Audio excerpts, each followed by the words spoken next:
What is up, y'all? It's Tony. Welcome back to another video. In today's video, I'm going to be talking to y'all about cash flow quadrant. So this is a term dubbed by Rich Dad Poor Dad. This is Robert Kiyosaki. This is basically the follow-up book to Rich Dad Poor Dad, if y'all have read that one. If you haven't, you should read that one. But basically, they break down the different types of jobs and the different types of careers into 4 quadrants. So there's 1, which is employee. That's most people. 2, self-employed. That's kind of people that work for themselves, like lawyers, real estate agents, stuff like that. And then businesses, that's your traditional corporation, LLC. And then I is investors. So those are the 4 quadrants. I'll say them again real quick. E, employee. S, self-employed. B, business. I, investor. And what these quadrants do is basically the left side is going to be your employees and your self-employed. Those are kind of people that trade their time for money. And then the right side is the business and the investors, and they don't trade their time for money. They typically have assets that bring them in money. And what he talks about in this book is what the cash flow pattern looks like for these different roles.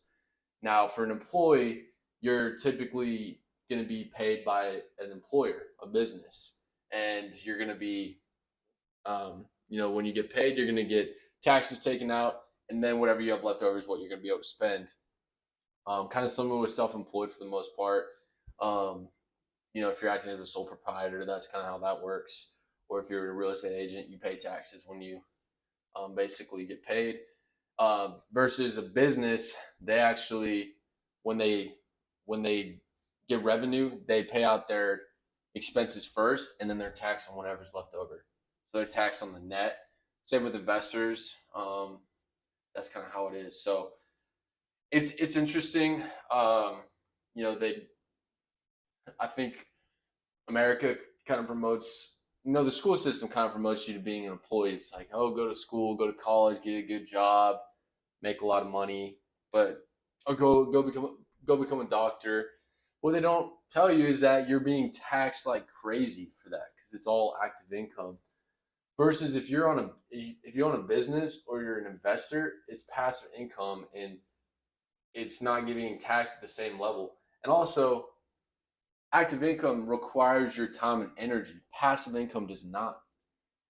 And I know people talk about passive income a lot, and there's a lot of scams out there for that type of stuff because everybody wants it to be passive. But it does take time. So kind of the whole point of saying all this, mostly just to educate y'all on those 4 quadrants and start to think holistically about it when you're in your day-to-day life, because you might be an employee right now and you might be wanting to become a business owner, and you might be in 2 quadrants. Basically, you're just investing your extra time, which is what I'm doing. I'm an employee right now, and on the side I'm working on business, and I'm also trying to invest. So we all kind of live in all of them.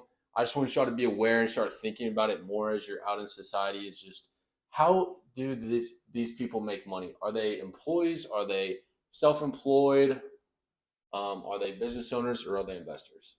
Start thinking about that. I'll have a follow-up video in a couple weeks on that, but really just trying to get y'all to be aware of it. Anyways, that's today's video. I will talk to you next week. See ya.